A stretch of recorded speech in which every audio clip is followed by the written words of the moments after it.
So the autumn has finally arrived in my part of the world, and I'll be taking you through things that you should stop, things that you should start, and the things that you should definitely continue as the season progresses.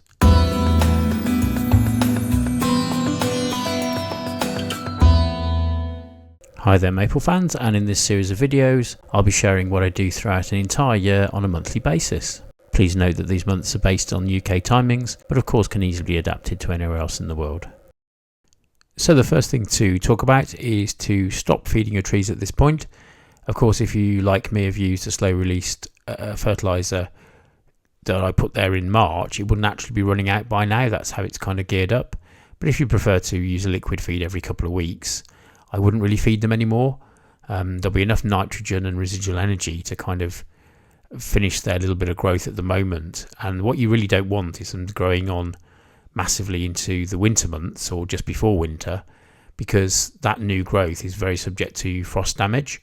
So it won't have a chance to harden off basically.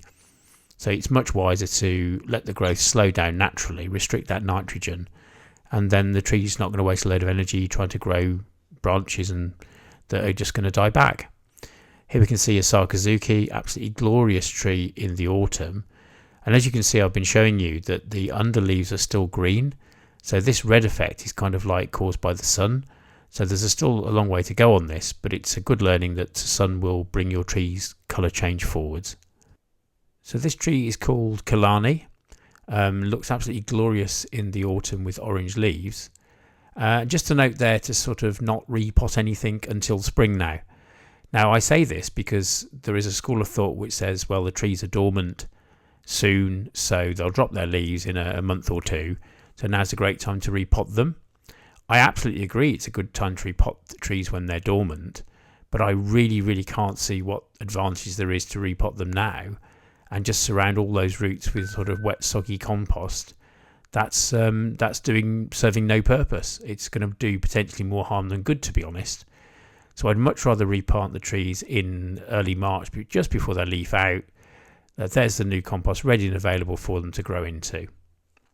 So just moving across to Sazanami here, this tree is a very vigorous tree in a pot. I think in the ground it would be kind of crazy really. It's about the fastest growing tree in a pot I've ever had.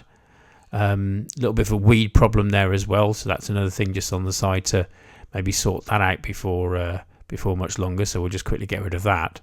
But once again, you can see some coloration there, looks really nice, but the inner leaves are green because it's not the plant withdrawing nutrients to store them, it's more the action of the sun on the leaves, and that's what creates that effect.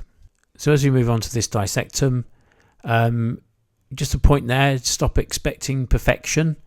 At this stage of the season, the leaves on trees have been here for an entire season, all the way from March. I mean, some will be newer because it's sort of caused by a new growth spurt, but you will get some burnt leaves, you will get some leaf damage, some curling up, etc. That's absolutely fine. And really, I think in the spring you can admire Japanese maples really close up, and that's fantastic. But at this stage of the year, it's sort of a bit more about stepping back and having a look at the overall tree really and seeing how that's doing. Little tree there as well that's done really well. Just to illustrate that point, I suppose, there's a little bit of crisping on some of the leaves there. That's because it's not all over the tree. It's nothing to do with roots. It's simply because it's in quite a windy area. As the wind blows, you can see that little bit of movement, and that's what's done that. So a little bit of a learning there to move it ready for next year, somewhere a bit more sheltered perhaps. And just to say, if you'd like to come with me on my Acer journey, please do like and subscribe to my little channel. It really helps. I've also recently set up a Patreon site, so that's a great way of supporting me too, and help out with some of the costs of my excursions really. There's also the offer of some personal help, if you'd like it, either in a group format or on a one-to-one basis. So many of these trees are quite well established. They've been here for a number of years, so I'll be sort of leaving them as they are. But like on the previous tree, if there is a bit of a problem, why not move it sort of now really? Give it a bit more shelter, put some trees around it, because that can make a real difference. As you can see, these trees are my shady ones. They've been in an awful lot of shade for the entire season, and they're just not as advanced in general as others. This orange dream, on the other hand, though, has had a bit more sun at the top there, and as you can see, it's changed the leaf colour. So once again, the progress of the trees is really important to monitor. If you're going out and about places, just do note this as well, because if you can go back every week through the month of sort of late September into October, it is beneficial because things keep changing all the time. And the next point just highlights what I was just talking about really, which is planning any visits. It is a fantastic time to go and visit Japanese maples. In the UK, you've got places like Batsford Arboretum in the Cotswolds. You've got Western Arboretum as well. And these are just a fantastic visit and a fantastic trip, but they do get really busy. So it's well worth booking tickets in advance. It's well worth planning, which weekend, or can you make it in a weekday so it's not so busy, because it's a glorious, glorious time to see these trees, to be honest. And your own trees in your garden can be a guide as well, which is handy. So if your trees are changing colour, then so are the trees in the arboretums. But you might find that because in the ground there's a slight difference in timing, but as a general rule, it's a good rule of thumb really. You can also check on the internet and things like that and watch videos to see how these places are progressing.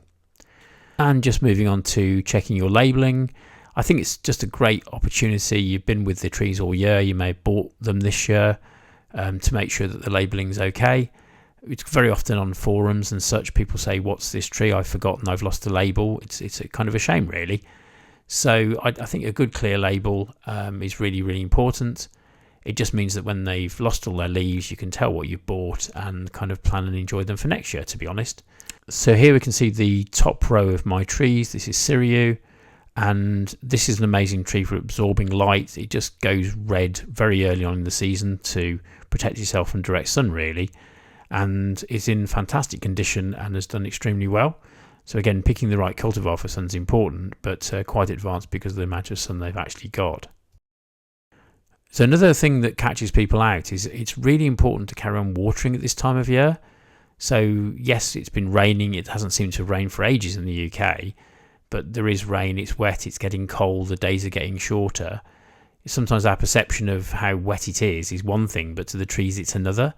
So these trees still are in leaf. They have a lot of transpiration going on. The water's sort of evaporating from probably quite higher winds perhaps as well at this time of year.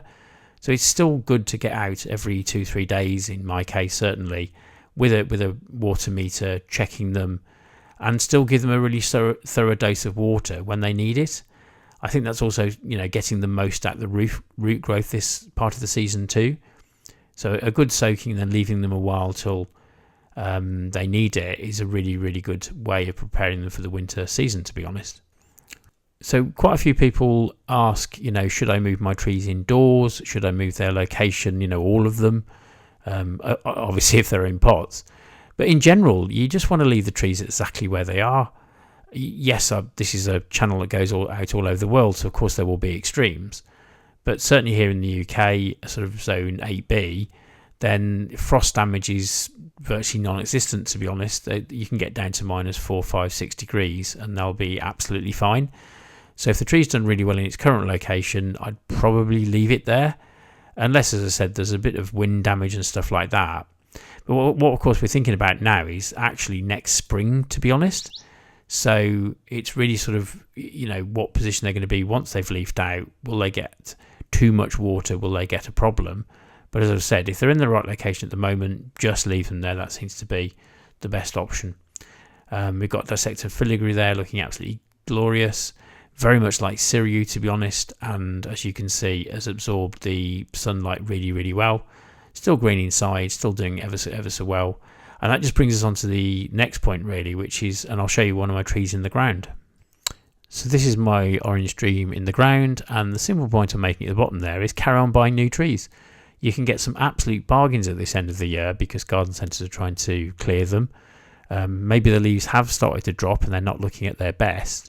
As long as they're basically healthy, then, I've bought trees that are sort of a third of their normal price or less, really, and got some real bargains.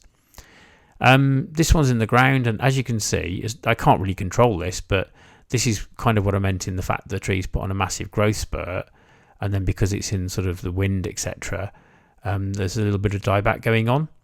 So that's what we're trying to avoid, and we can avoid in pots by not overfeeding, as I mentioned, really. But as a tree, this is done immensely well. And for those that follow the channel, this has grown immensely over the years. and keeps going. But once again, it hasn't got invasive roots. It's not going to do my property any harm whatsoever. Time for a little trim next year maybe, but I just love leaving them and seeing what happens.